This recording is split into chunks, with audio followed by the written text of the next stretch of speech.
nervous system, pulling somebody from fight or flight to rest and digest. And it's really cutting edge stuff. China, Japan is part of their culture. Hand them a glass of water. Just understand these things and how we can use these things for ourselves and others. But how do we not go on that roller coaster ride in the first place? We'll talk about that in a minute. That's important. We'll get there. But folks, just real quick, look what else is happening up here in condition life. Loss of peripheral vision, loss of depth perception, loss of near vision.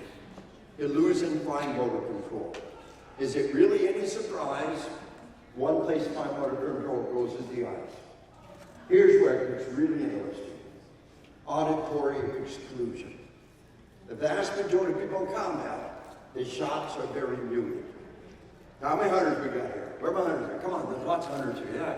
Hunters, you ever notice something? Take your rifle to the range, fire one shot without hearing protection, your ears are going to ring. You shoot a deer, it's a still, calm morning. Boom! People a mile away hear the shot. Hunters, what do you hear? Nothing. Folks, and that is a response to shooting a deer. How much more so if the deer were shooting back? Those shots get muted in combat, and you need to know. Folks, it was 22 years ago. A state trooper came up to me. He said, now I understand. He said, it's so embarrassing. Now I understand. He said, me and my partner on a one-car roadblock. This guy blows the roadblock 100 miles an hour. We pull for a shot. We leap out of the way. I get him ready. I call the Sarge. Sarge, he's blown the roadblock. Sarge says, pursue. He says, we can't. Why? We got bad ammo. They can barely hear the shots. You know, when you're hunting, you generally hear nothing. In combat, it is very muted. They thought there was something wrong with their ammo. Now, I want you to think about this. 500 years of gunpowder combat. And 2 state troopers failed to pursue a fleeing felon. Because after 5 stinking centuries of gunpowder combat, nobody warned them what to expect. Why are we just not learning this stuff? Well, we're getting pushed so hard. You know, in 2011, was a U.S. Marshals Fugitive Apprehension Task Forces. Had marshals being murdered left and right. Had more marshals killed any year in the Marshal Service, more than the previous 10 years put together. The following year, the Marshals Service, Marshals Fugitive Task Forces had no marshals murdered. Would go from a record to none the next year. What'd they do? Well, they learned. And they transformed their tactics and their training and their techniques. Folks, we get better and better or we die. Also, you can't learn this stuff in peacetime. Shame on us, we've been at war 18 years. We ain't learned nothing. Well, I want to show you what I think are the 2 most important things we have learned in all these years of war. Number 1, this is huge. If it works in the Olympics, if it works in the Super Bowl, it works when somebody's trying to kill you. Now, I was a West Point psychology professor in the early 1990s, and they said, you are smart guys, got brand new shiny degrees, you hand-picked smart guys, give us smart stuff, we'll get it straight up to the generals. We said, look at all this sports psychology, performance psychology. We got to use this stuff in combat. The generals, hold their wiser heads, had a good answer. No. Just because it works in some stupid game doesn't mean it works when someone's trying to kill you. We had a lot of people say that sports stuff goes out the window, someone's trying to kill you. We didn't know. Well, 18 years of war, we've systematically experimented, and primarily with the most elite units. Our Tier 1 Spec Ops were the first ones. We have systematically experimented. In 18 years of war, we can tell you without a doubt, it works. This is huge. If it works in the Olympics, if it works in the Super Bowl, it works when somebody's trying to kill you. This means we can strip mine the multi-trillion-dollar field of performance psychology and apply it to life and death events. So folks, one of my books is this warrior mindset, mental toughness skills for a nation's peacekeepers. The guy that did all the heavy lifting in this book was Dr. Mike Askins, Pennsylvania State Police psychologist, also one of our nation's leading trainer of pro ball teams, Olympic athletes, especially about mental toughness. Great resource. And you know, it's kind of funny, we stole this from the sports world, yeah?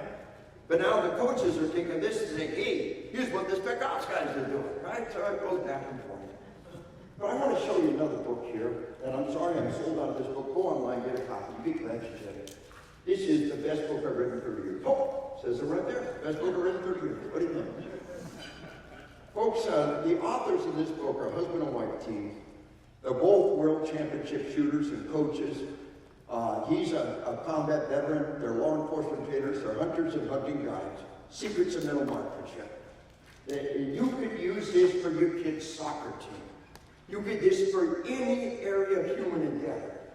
But they make it come alive with 4 case studies. And for every aspect of performance site, to give a police, a military competition, and hunting example that makes it come alive. Amazing book. If I could steal one book on the planet, put my name on it, call it back, this would be the one. And again, this is already claimed, we don't have any available. But the other thing we learned in all these years is the incredible value of stress inoculation. If I want to inoculate you against a disease, inoculate you against the disease. What I do, I expose to that disease in a controlled manner. The real thing comes back will not kill you. If I want to inoculate you against a stressor, what do I have to do? Expose you to that stress. Last year's flu vaccine, you don't buy it for this year. So if you're a firefighter, what do you have to face in training? Real burning, always red fire. Can we all agree you cannot train a firefighter for a lifetime with flickering red lights and some red tissue paper, yeah? Fire guys got to face real burning out with fire in their training. Well, what do cops and military have to face? Real burning out with bullets. Simulation, paint bullet, force-on-force type training is one of the greatest leaps forward in performance since gunpowder. Folks had the honor of writing forward the book, Training at the Speed of Life. The author of this book is Ken Murray, one of the smartest guys on the planet with the inventors of simulation. Airsoft is good, paintball is good. UTM probably doing a better job for a better price than simulation. But folks, basically when we look at our gold standard, airsoft and paintball is like the 50% solution in fraction of press. But in simulation, UTM type of stuff, you've got a real gun in your hand. You pull the trigger, there's a flash in a bag. What leaves the barrel is not a chunk of lead, but a plastic marking capsule. It leaves the barrel 350, 400 feet per second. If it hits you in the hand, does it hurt? That's good. It's good. The firefighter has to face rope burning out with fire. We face rope burning out with bullets. NYPD, 35,000 gun totes. They put this force-on-force scenario-based training in place. Today and the following year, NYPD fired half as many shots and got 3 times many hits. Now this is with an N of 35,000. They get 3 times many hits with half as many shots. Today, the state of New York says you are negligent to give anybody a firearm, not giving this force-on-force, reality-based scenario type training. NYPD's academy was always 40 hours of firearms. That was my academy, 40 hours of firearms training. Now it's 80 hours, and the second 40 hours are all force-on-force scenarios. LAPD's even gone further than that, and all the extra time is force-on-force scenarios. I want to give you a case study that'll make it come alive. Orlando, Florida. A mom parks her minivan in the garage, leaves 2 little kids in the van, a minute, goes in the house. Armed home invaders take mom hostage. When the kid's in the van, takes mom's cell phone out of her purse, dials 911, said, "Bad guy's got my mom. Can your little sheepdog pick up your cell phone, dial 911, and give their address?" It's the first survival skill every kid should have. And he did, and cops are responding. And the one of the responders was Deputy Jennifer Fulford. Jennifer told me if RoboCop shoves his head in the van and says, "Come with me, kids," you peel him off the ceiling. She said, one of our female warriors says, "Come with me, kids," as you put a chance they will. It's just something we bring to the table, the guys can't. And Jennifer said they weren't sure what was going on, but Jennifer said, "I'll go in the garage and get the kids." As Deputy Jennifer Fulford goes in the garage one direction, 3 armed home invaders come in the garage from the other direction. And the gunfight that follows, Jennifer will be shot 10 times. 3 bullets has top the body of her equipment, 7 punch through her body. Early in the gunfight, Jennifer's right arm is disabled by a bullet. She drops gun to the right hand, picks her left hand, and kills the SOB that shot her. It's only fair. Non-dominant hand, one-handed, sucking up slugs, precise accurate fire. While the other one's sinking slugs in her, Jennifer does a left-handed, one-handed reload under fire and kills the other one. Game over. Third one, wisely, runs like hell later springs. Jennifer's been shot to bits. Both legs pretty disabled, propped against the wall, one arm disabled. She's got about one front fingernail, two bleeding out, dying bad guys. Gun smoke, shell casings, screaming kids. The whole thing took seconds. The whole thing just took seconds. Another cop come rushing in, gun in hand, says, Jennifer, you okay? She said, I'm like, no. Get me out of here. Steely calm, precise accurate fire, left-handed, one-hand, reload under fire. How do you do that? Well, Jennifer Fulford was in my class a year later. She was fully recovered and back on the job a year later.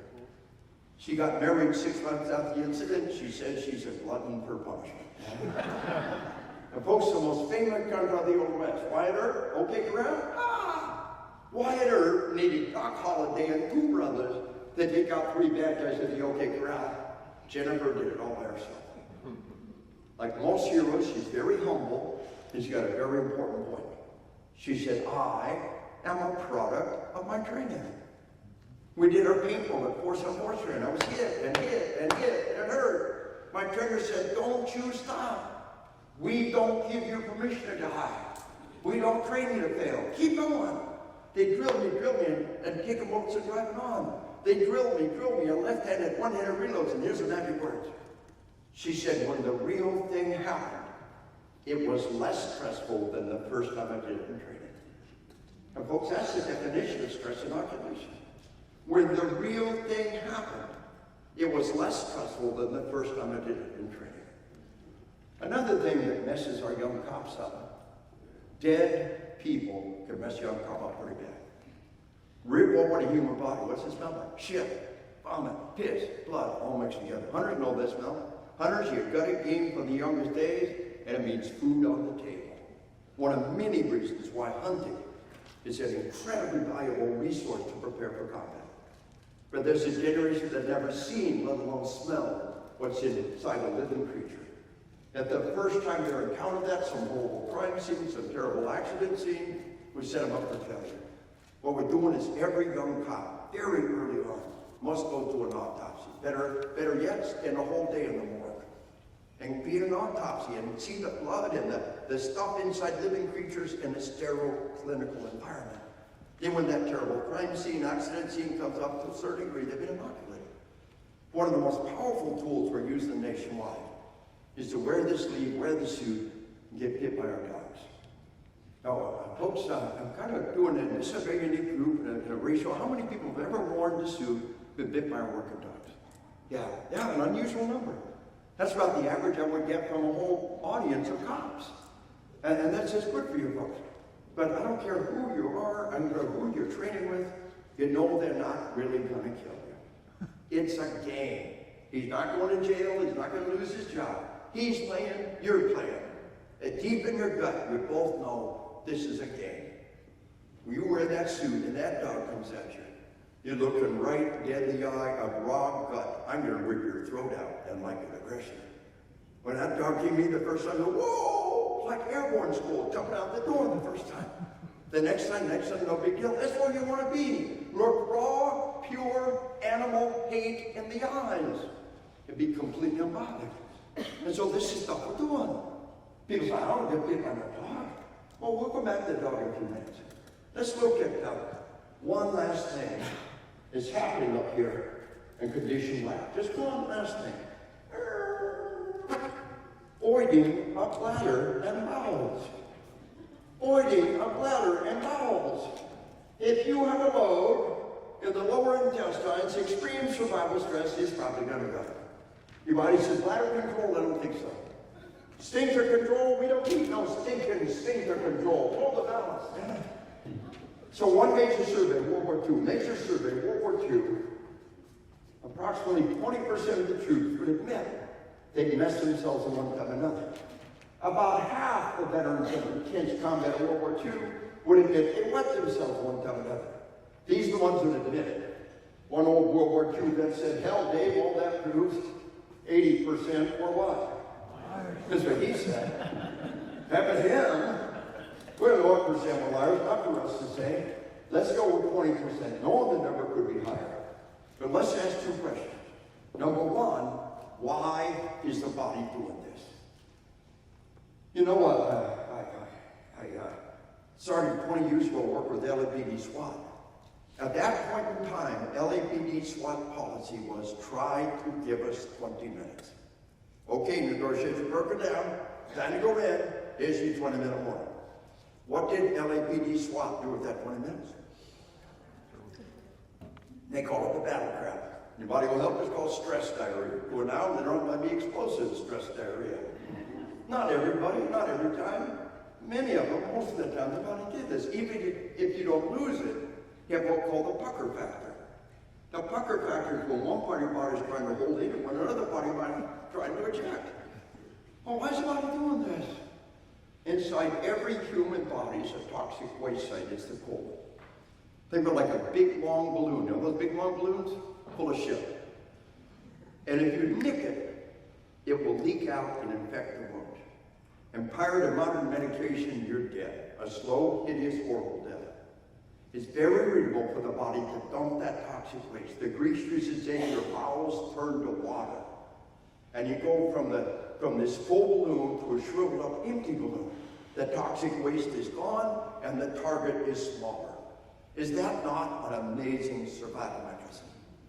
So folks, I train my EMS folks and my ER folks, and I said, what ratio of traffic accident victims have messed this up? The numbers all over the map, and it's very, very common. And people are devastated. I mean, lifelong, humiliated, shattered, devastated by it. And I tell them a little psychological first aid goes a long way. Tell them that's your body's natural response. It happens all the time. Don't worry about it. You can literally save someone from a lifetime of shame by simply telling them that's your body's natural response. Don't worry about it. But how do we avoid it? Here's the second question. How do we avoid it? Can we all agree we'd rather not have it happen? No, we've got the old bucket list. See, we got this in the bucket list, 7, 8, 9. Crap myself in fear. No. Not on my list, not on your list. So go get a great big heaping helping of stress inoculation. My cops, I tell my cops that don't want to get this training, that wear this suit and bit by the dog. And that dog is so scary. In a controlled training environment, you can't do the training. When that junkyard dog comes out of nowhere, walks on your leg, you will mess yourself, you will wet yourself, you will shoot yourself, you will shoot the dog, you will shoot your friends. We do not flee from our fear, we master it. The more it scares us, the more important it is to seek the training. We do not flee from our fear, we master it. So folks, we've hit the point today where the goal is to forewarn you and forearm you about what happens in this life and death event of combat. And if you know it's coming, stress diarrhea ahead of time is pretty common, and stress diarrhea during the incident. But there's something I've heard so many times. I have interviewed so many people, I believe more than anybody in human history. 22 years on the road, talking to people who've been in life and death events every day, emails, and the research I did before I retired. And folks, I've had so many people tell me this, that I think we're wired this way. There can be a sudden violent death. The sudden violent death of a family member. The sudden violent death of a fellow law enforcement officer. And your very first response is, oh, that could have been me. Later you look back at yourself. I wish it was me. I would have laid my life down for that person. And my very first thought was a selfish one about myself. I've heard this so many times that I am convinced we're wired this way for a very good reason. You're in an aircraft with a small child, the oxygen mask comes down. What do you do before you put the child's mask on? Put your mask on first. It is a fundamental law of survival. Before you can help anybody else survive, what do you have to do first? Survive yourself. Folks, we didn't become the alpha predator. We didn't claw our way to the top of the food chain with our claws or fangs. The human brain is the most powerful survival machine the world's ever seen. When there's a sudden, violent death, the puppy says, oh, that could have been us. Pay attention. If that ever happens to you, I don't want you to be troubled by it. I want you to be forewarned and forearmed and know there's one. And I tell my cops, I tell my medical folks, if you've never gone home and hugged your children, say, thank God it wasn't you. The day will probably come when you do. And that's okay too. Yeah. And one other thing, when we talk about use of deadly force, there's a concern our cops and everybody else should have. Well, the number one concern faced with a life and death event, deadly force, begins with an L. Liability, lawsuits, lawyers are going to get sued. Do you understand you'd be sued for not shooting? The cop that didn't go in at Parkland, the cop that didn't go in they're being sued at the Pulse nightclub. Folks, if a cop stands there and does nothing while people are murdered, cowardice, dereliction of duty, deliberate indifference, depraved indifference. You shoot somebody you shouldn't. It's homicide, negligent, manslaughter. Do you understand? Once you've made the decision to use deadly force, you can be damned if you do and damned if you don't. There's only one way out. Straight ahead. Know the law. Know it well. A lot of old cops tell me, don't be afraid of being sued. Nobody gets sued. It's just a chance for overtime. Be afraid of being successfully sued. Be afraid of being so negligent, so poorly prepared, you do the wrong thing at the moment you should. So what's the one thing we can do right now to stack the deck in our favor? The one thing right now to load the dice in our favor. Train. Can we all agree on that? Train. All together now. Piss on golf.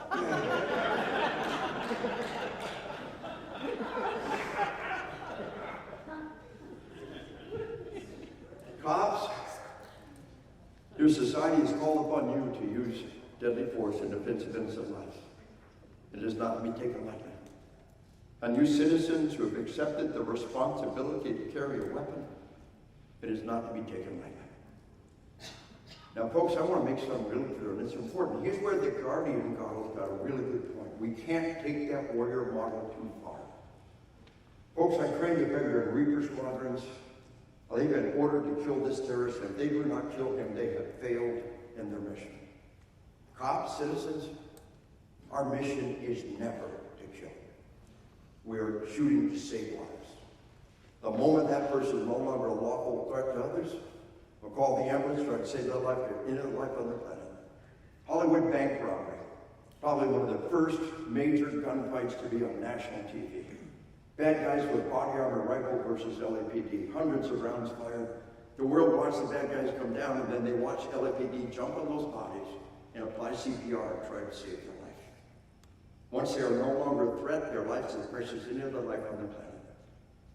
We are shooting to save lives. We're shooting because we sincerely believe there's immediate threat, a life, limb, or grievous bodily harm to self or others. But folks, as a result of what we do, there is a very good chance people will die. And it is not to be taken lightly. Train. If you accept the awful responsibility of carrying a gun, train. And take just a minute to thank God. There are men and women willing to accept that awful responsibility. Because if the day ever comes that nobody's willing to use deadly force, on that day you hold up the flag, you kiss our nation goodbye, and somebody who's willing to kill will take over. Yes? So folks, what I want to do then is walk you through some real nuts and bolts of what's happening to people in life and death events. I think I find it very useful. Dr. Alexis Artwell is a police psychologist in Portland, Oregon, and she surveyed 141 officers. Now, this is all on page 55 on Combat Again, if you want to follow along.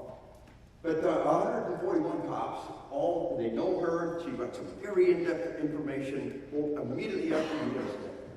And folks, 85% had that tremendous sound we talked about. And by the way, hunters, you are still getting hearing loss. The shutout is in the nerve, the ear is still being hammered. Wear hearing protection when you hunt. Maybe a devil weasel like me is a pain in the butt. You understand? But look, 16% had intensified sounds. Even old Buck Simon from Arkansas figured out that adds up to 101%. Sometimes both happens. And every time I've ever seen it, it went like this. You're caught by surprise in an ambush. Boom, boom, boom. Shots overwhelming. You start shooting back, and the shots get muted. The body will focus intensely on the sense it needs most for survival. When you start shooting back, the eyes dial in and the ears dial down. Is that not some amazing stuff the body's done? But here's really an important one. Tunnel vision. 80% were conscious of tunnel vision. The actual number might be higher. These are the ones conscious of it. A lot of people talk about looking through a toilet paper tube. Now, when we do our course on force simulation type engagements, it's not kill or be killed, it's hurt or be hurt. A lot of people, when they do it the first time, their body treats it like it's real. And the role players who are playing the bad guys in those scenarios, they found in many cases they can sidestep and come right off their radar screen. I submit to you, every draw should have a sidestep built into it. The not sidestepping your draw should be the exception. At least you're a moving target. At best, you can come right off their radar screen. So we can apply these things. And if we are properly trained and prepared, these things are far more likely to happen to him, the bad guy, than it is to us, yes? Look what else is happening here, folks. Autopilot, 74% did what they were trained to do at some point without conscious thought. Is that a good thing? If you're trained to do the right thing, it is. For a century, we had revolvers out of the range. Because we didn't have to clean up the range, we fire 6 shots out of a revolver, put the brass in your hand, put it in your pocket, throw in a brass barrel, reload, and keep going. Pretty clever. Release range as you go. We had case after case where cops sit in the gunfight with a pocket full of brass and no idea how it got there. Do not rise to the challenge. You sink to the level of your training. Folks, and you got to admire the cop who's willing to share this story with me. He said, me and my partner would do 5 minutes of survival training every day before we hit the street. You do a lot, 5 minutes a day. 1 defense, a tactic move a day, huh? He said, one of the things that we did periodically was weapons takeaway. My kids and my grandkids have learned. We do dart guns and Nerf guns all the time. Never point a gun at grandpa within arm's reach. It's actually action. You can always snatch their gun in hand before they pull the trigger. So we practice weapons takeaway. My partner hold the blue gun, take it away, hand it back. 10 reps. I know the gun, take it away, hand it back, 10 reps. So we did that off and on across the years. And one day of a store come around the corner, someone's robbing the store. Without any warning, the guy shot the gun in my face. Without conscious thought, took it away, hand it back.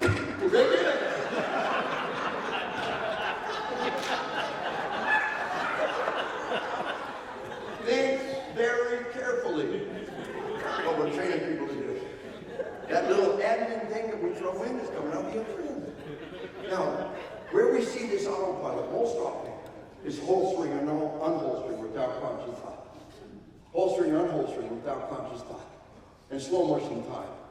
I have had hundreds of people tell me they can see the bullet in combat. And it absolutely blows their mind. It's like airsoft. It's thrown for your track your eyes and unbelievable. On several occasions, they will walk up and point to where the bullet hit. And no way they could have done that if they weren't tracking their eyes like they said they were. And folks, some of the temporary paralysis is slow motion time. One case we know for sure. Cop said he shot me in the throat. How long? I don't know. 10, 15 seconds. We have an audio tape of the gunfight. It was a fraction of a second. But the slow motion time could make it feel like forever.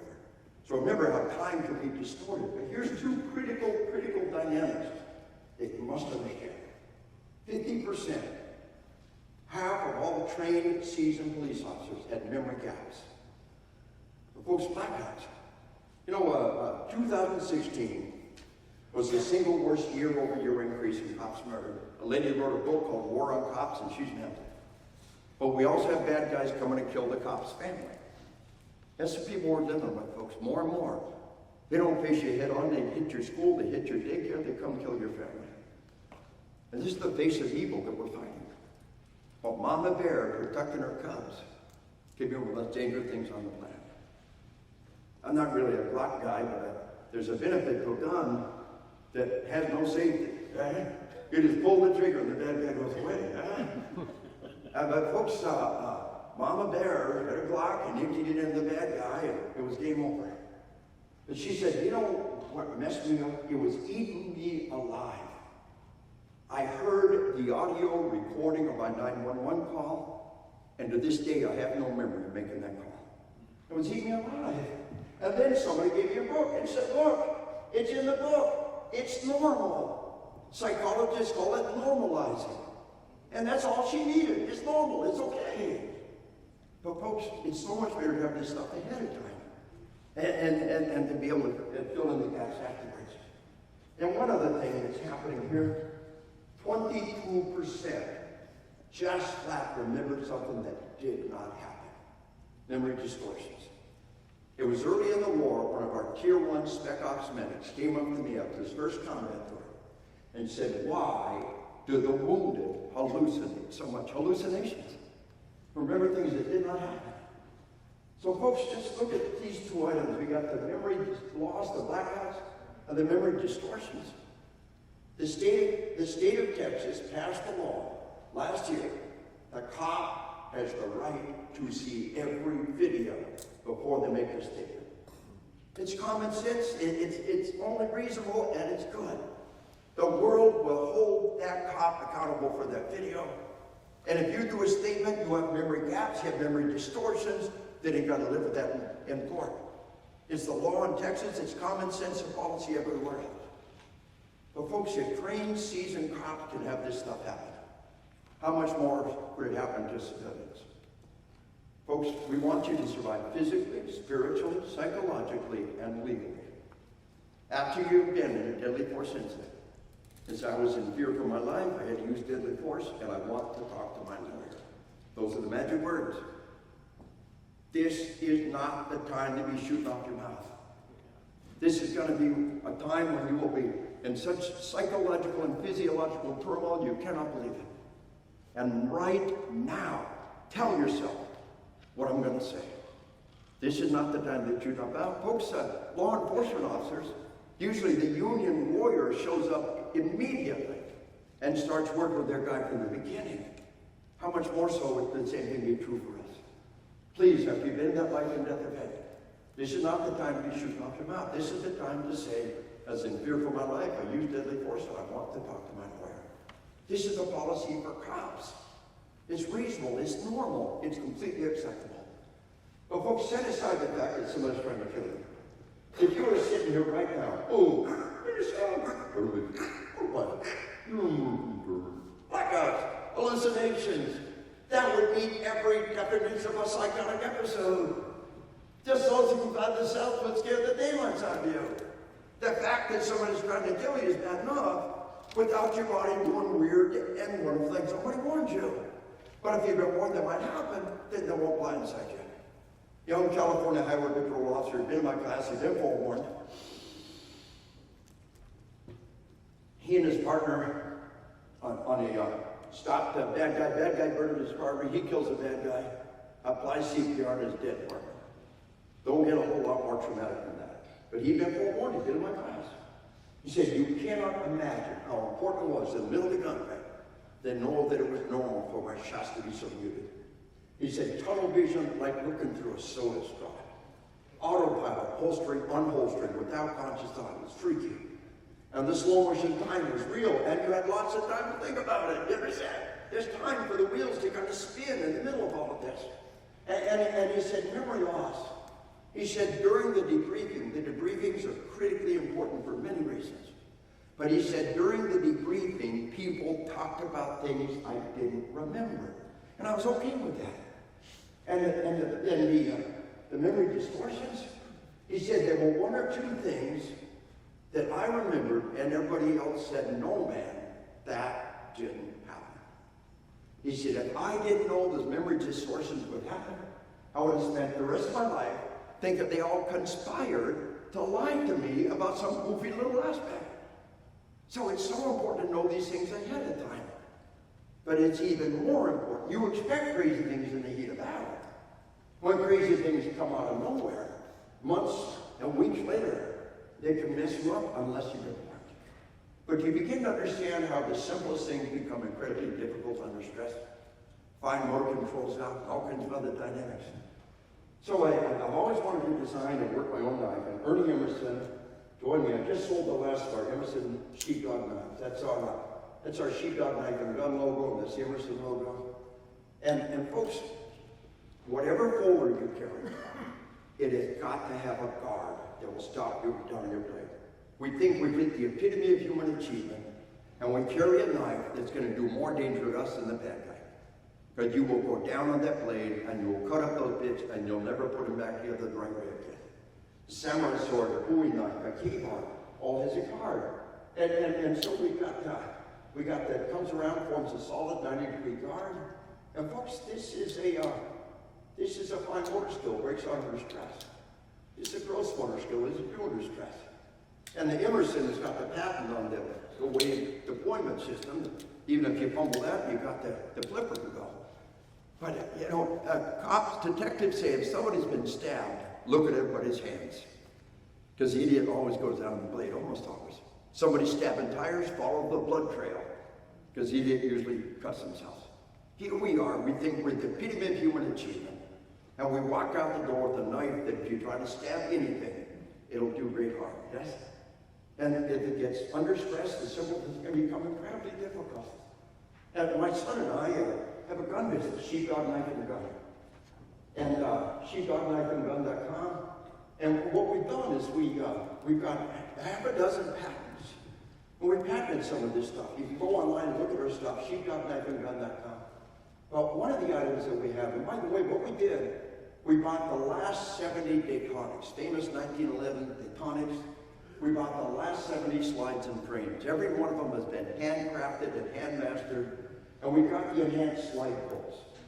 Under stress, racking that slide becomes very difficult. Your hands get wet or bloody, the weapon gets wet or oily, racking that slide becomes incredibly difficult. The enhanced slide pulls quintuple your hand strength. A couple of other things we got in there. Folks, we're selling the first half dozen of these. We're barely putting out a half dozen a month. Full-time labor. We're one gunsmith, master gunsmith, my son John Grossman, barely put out 6 a month, handcrafted. And the first half dozen getting off the ground, we're selling under $2,000. Everywhere else on the planet, this is a $4,000 gun. And we've also got our patented devices on there. An incredible collectible, instant collectibles, got our Sheepdog Knife and Gun logo, it's got the Daytonics logo. But it's all about finding hardware that works with the software. To understand how the body works and then to have tools that will help us with that. So folks, when we expect crazy things in the heat of battle, we prepare for them, we build hardware that will work with the software that we know is coming. But you expect crazy things in the heat of battle. When months later something comes out of the blue and scares the daylights out of you unless you've been warned. So when you were a kid, how many times did you touch a hot stove? Hot stove, how many times? Just once, unless you're from Arkansas, or destined to be a paratrooper. Just once, yeah? And you touch that hot stove, your heart rate skyrockets, the four-bang shuts down, and the puppy blows a hole through the screen door. That little dog lives out in the front yard, punch hole the screen door, grab you by the throat, pees in your lap, said, don't ever touch that stove again. Does it work? It's called one trial learning. Whenever there's fear and pain associated with learning, a powerful neural network, a network of neurons is established. If you think your neural pathway was established with touching a hot stove, how much greater might it be from combat? Arkansas State Trooper, first gunfight, bad guy's down, he's alive. Happy ending to the story. He says, a week after my first gunfight, I'm sitting up in the bleachers with my wife watching our daughter at a swim meet. What do you suppose pushed this guy's button? His daughter's gun went off when I didn't expect it. Boom! My heart is pounding, gasping for air, drenched with sweat. His wife thought he's having a heart attack. Thought her cerebral panic attack, a little mild anxiety attack, basically the same thing, the puppy's coming for a visit. Now folks, listen to me.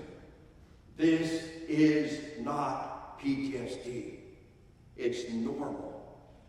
The DSM tells us when you re-experience the event and then try to not think about it, you will literally drive yourself crazy trying to not think about it. You got to make peace with the memory.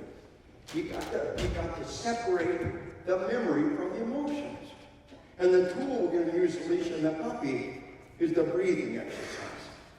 A swig of water is better, but you don't always have a swig of water. You can always stop and take a breath. But folks, just having that puppy come to visit is normal. It's how you deal with it. You know, do a lot of work in Canada. And Edmonton Police Service in Canada has really pioneered in North America what they call critical incident reintegration program. They got somebody that's been in combat in a deadly force incident. You know where people go to qualify a month later and they pull the trigger and the puppy's all over them. And they think they're broken. They're not broken, but they need a little help at that point. So folks, what they do is when they're good and ready, they come out to the range and you smell it. And whether you know it or not, you can actually feel it. Those little concussions. Those are two very primal senses, smell and touch. And then, when they're good and ready, they do a little dry fire, a little subcal fire, work up to the real thing. Now, Officer Greg Stevens, qualified a week later, absolutely no problem. But some people come back from our combat tours and pull that trigger, and the puppy's all over them, and they need some help. It's no big deal. It's normal. But at that point in time, they need our help. So, folks, let me give you an example of some people who were forewarned. Again, trained so many of our troops going back and forth from the war across the years.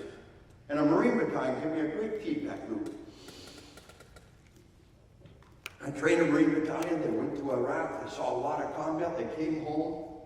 And the young Marine was telling me, he said, we were sitting, talking over beer, and we got talking about the puppy come for a visit. Again, talking over beer can be pretty healthy. Whiskey's made for sipping. Wine's made for sipping. Beer is made for going. Yeah? And you're talking over beer, and you start to lose it. What do? Stop.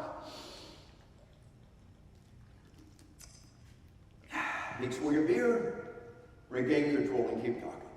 Physiologically speaking, psychologically speaking, just about one of the best things you could possibly do until you get drunk, and then it's kind of counterproductive. So she said, me and Marine buddies talking over beer, and we got talking about the puppy coming for a visit. He said, one of my buddies said it happened to me. Real common one. He said, I've been home for less than a week. Old dark 3 in the morning. Dead asleep in bed with my wife. And they emptied the dumpster right outside our apartment window. He said, I wake up out of a dead sleep, heart pounding, roll off the bed, hit the deck, scrambling under the bed for rifle ammo was out there. And I come up, confront my wife armed with my slippers. I laughed, man, it's your beer. He said, one of my buddies said, let me another real compliment. He said, I've been home for a couple of weeks. I'm walking down a busy city sidewalk with a wife and kids. Heavy traffic in the street, parked by the curb, I'm by the curb, wife and kids, something backfires loud. No more. Boom! Next thing I know, I'm in the gutter, under a car. I look up, there's the wife and kids. Ah, it's okay. This is normal. Let's leave the Marines aside for just a second. We'll come to those who are just a second. The almost identical case. A young soldier told me, he said, I've been home for like a day. With my little 3-year-old boy, car backfires, I hit the trigger. I look up, there's my little boy, look where the eyes that big. He said, I got on my knees, put my hand on the little boy's shoulder. He said, those are called combat reflexes. It can't get you alive in combat. It'll take a while for that to go away. For the next month, any loud noise, boom, the kids hitting the dirt. All the neighbor kids, boom, they're all hitting the dirt. So go back to our Marines, right? Go back to the Marines. We laugh, and we had a swig of beer. Then he said, one of my buddies said something really important. He said, you know, if we hadn't been warned this might happen, we wouldn't be laughing. If we hadn't been warned this might happen, we wouldn't be laughing. Laughter can be cruel, laughter inappropriate. But most of the time, laughter is very healthy. It says this has no power over me. So my son deploys to his first combat tour, the invasion of Afghanistan. Can I tell you a quick story about him? You know, 9 combat tours, all of them attached to a Special Forces A team. It's an Air Force combat controller. FAA certified air traffic controller, scuba halo trained. They attached to their spec ops units in the maestro of the air. But his first tour, the invasion of Afghanistan, he's talked to the German Tier 1 spec ops, calling in airstrikes and all the other stuff to the German Tier 1 spec ops. And he 6 months they rotate out, 6 months into the war, and the Germans put him in for a German award for combat valor, kind of like a Bronze Star. And a colonel from the German embassy And he comes and presents the award, and he said, to our knowledge, you are the first American to ever receive a German award for combat valor. Because you bastards are always on the other side. You see, we're on the same side for once. They don't stand a chance. Yeah. So my boy comes home from first combat tour now. He grew up with this stuff. The book I literally wrote for my kid going into the fight. The early draft of this book. And he grew up with this stuff, talking over the dinner table with veterans. So he's back in his old bedroom, home on leave, and while Big Brother was deployed, Little Brother puts a poster of Yoda on the outside of Little Brother's bedroom door. Big Brother gets through the night and sees Yoda. Whatever reason, sees the bad guy. Heart pounding, goes for his gun, realizes it's Yoda. No big deal, he uses breathing, back to bed. The next morning at breakfast said, Dad, the puppy came for a visit, just like we talked about. Got up the night, saw Yoda, saw a bad guy, heart pounding, went for my gun. Realized it's Yoda, used my breathing, back to bed, just like we talked about. He turns to Little Brother, he said, you know, while I'm home, take Yoda down. Little Brother puts Yoda in Big Brother's closet. It was sincerely funny. What's next? The toilet. And we could laugh about it. And it was so healthy. It was so good to be able to laugh about it. But it scares the daylights out of you. Think how we might have responded if we hadn't been warned. Folks, we can fill in the gaps with this stuff afterwards. It's so much better to have it ahead of time. Handful of vaccines with a carload of antibiotics. We want to be vaccinated. We want to have people forewarned and forearmed. And so, folks, the tool we're going to use to leash in that puppy is a breathing exercise. It is not enough to teach how to breathe. I've got to explain to you how and why it works. Then you'll learn. So for our purpose right now, divide your body into two parts. The conscious and the unconscious, right? And by the way, this says both sympathetic and parasympathetic in here. It says fight or flight and rest and digest. It's under one pile. So folks, what are some of the things in your body you can't control? Heart rate, blood pressure, digestion. What do you think? You control those things? You never know if you never try. Right now, everybody give your best shot. Raise your heart rate 180 beats per minute. Raise your blood pressure. Everybody. Give us some good stress diarrhea. Ready? You know that you could. But those are fight or flight responses. Those are things the puppy does. You part divides into things you control, the conscious. The thing the puppy controls, the unconscious. But what is one biological mechanism? It could go either way. You're breathing, sure. Your breathing right now is not under conscious control.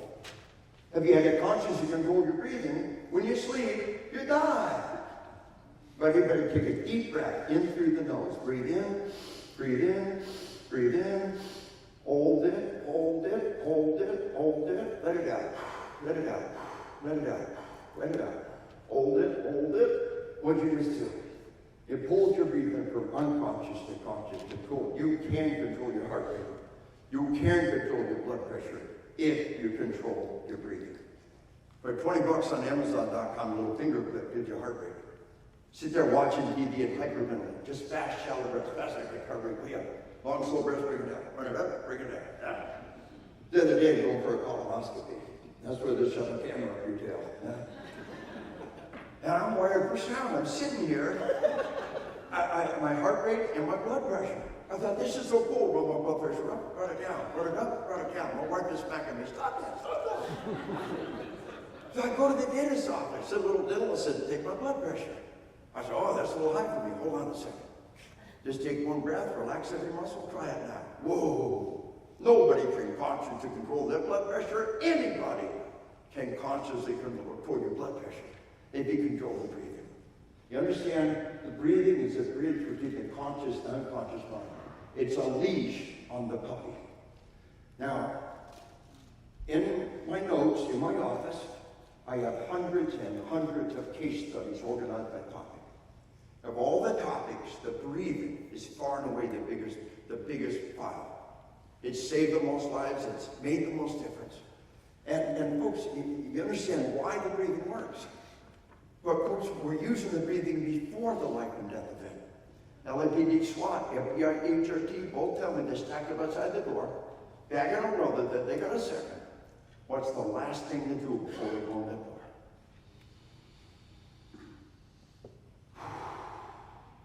They go in that door in condition yellow, calm, competent professionals. Anything goes wrong, proper breath, rock and roll will come back down again. But they go in that door too excited. They go in that door in a mid to high condition red. Anything goes wrong, where are they going?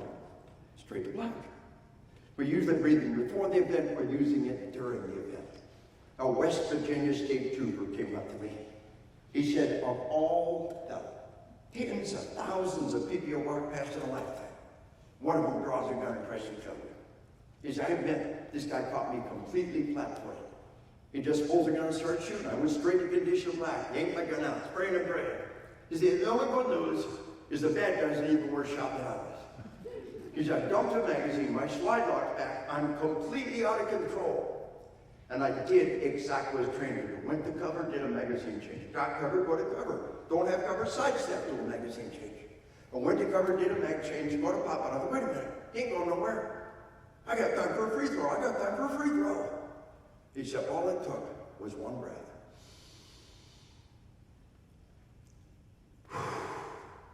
Front sight, game over. Front sight press, one of the best shots I've ever made in my life.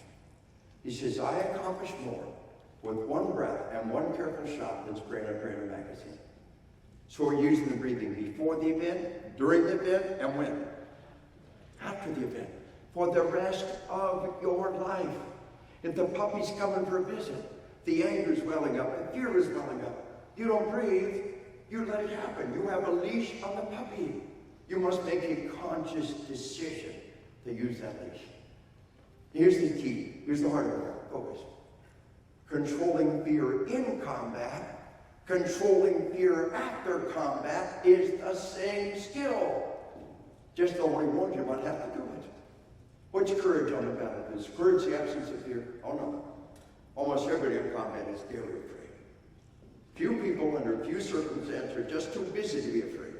But over the long haul, everybody is afraid in combat. Remember General Patton? Patton said, any man that never afraid in combat is a damn liar. Patton also said, if courage is the absence of fear, then I have never met a courageous man. Courage is controlling your fear. It breaks my heart to see brave men and women, strong men and women, that be brave in the incident, and they're blindsided later because nobody warned them they might have to be brave later. Do you understand? So breathing works in the event and after the event. Now, a couple of key things on this breathing, folks. This is combat breathing, tactical breathing. Don't close your eyes. We do the force-on-force engagements, and people go to breathe, and they close their eyes. Don't close your eyes. It's what we call a training scar. Some people are taught breathing before you close your eyes. Don't roll your head back like this. You're not going to do that in combat. But unscrew the natural stress of the punch. Newborn baby has that response. Head goes down, shoulders come up, pull the head back. Pull the shoulders back. And when you breathe, try to fill the lungs absolutely full. Fill the lungs to fill completely full. You have to relax the stomach and let the diaphragm push it out of the way. Let that old Twinkie Coomer just hang out there. All right. Mom ever tell you, coach ever tell you, calm down, take a deep breath? Mom ever should talk about it. We're going to breathe in through the nose for 4 count, hold for 4 count, out through the lips for 4 count, hold for 4 count, again and again. Sometimes called square breathing, 4, 4, 4. Everybody ready? All right. Eyes open, head back, shoulders back, fill the lungs all the way. Here we go. In through the nose, 2, 3, 4, hold, 2, 3, 4. Out through the lips, 2, 3, 4, hold, 2, 3, 4. In through the nose, deep, deep, deep, hold, 2, 3, 4. Out through the lips, deep, deep, deep, hold, 2, 3, 4.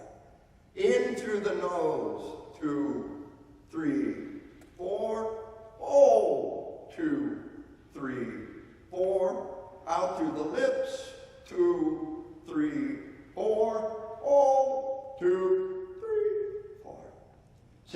says the true revolution. Attitude is contagious. Can panic be contagious? Can calm be contagious? And our job is to be the rock of calm. When all about you lose theirs, lay it on you. And you can and must remind other people to breathe at the moment of need. So folks, they're teaching this to little kids now. I'm talking 3 years old. And I'll tell you how the docs do it. I did it with my grandkids. But the doc takes a scented plastic flower. I just went outside and plucked a flower. And a candle. The doc lights the candle and models the behavior. Smelling the flower. Enjoy it. Blow out the candle. Watch the smoke. Now you do it. That fast you have a 3-year-old breathing on command. And so folks, it's really a valuable thing to give to kids at a young age. And I was telling a bunch of cops in Florida about this. And a cop told me, he said, our little 4-year-old daughter is getting hysteria responses, just all worked up, holding her breath, freaking us out. The doc said, no big deal, she'll outgrow it, can't do it. I'm going to show you something. Right there, in 2 minutes flat, the doc's got a little girl breathing on command. The smelling the flower, enjoy it, blow out the candle, watch the smoke. He said, it's wild. She starts getting worked up, reminding her to breathe, it pulls her right out of it. So he said, one day we're driving in traffic. Just me and my little girl in the back seat, in the kid's seat, and I'm having a bad day. Somebody cuts me off in traffic. I'm leaning out the window, shaking my fist, screaming at this guy. From the back seat, hear my daughter say, breathe, Daddy, breathe. He said, you know what? It worked. It worked. Sometimes we all need that little reminder. Well, folks, it's the top of the hour, the final hour, just a little bit less. We're going to put together the most important pieces of all and tie everything together. Some great case studies I think will be of value. For one last 10-minute break. I'm going to slide out of here fairly soon when it's over. I just had my conjugal visit. Clint Hunter was waiting for me. A little bit of time for Jim to roll back in there, and you've got to hear what he's got going on. It's dynamite stuff. Might be able to wrap it up a little early because I would like to catch part of what he's got to do. But Mickey's big hands on the 12. Let's be back in that seat from the big hands on the 2. Your levels down, having levels up. You need anything from me this last hour, this last break will be a good time to do it.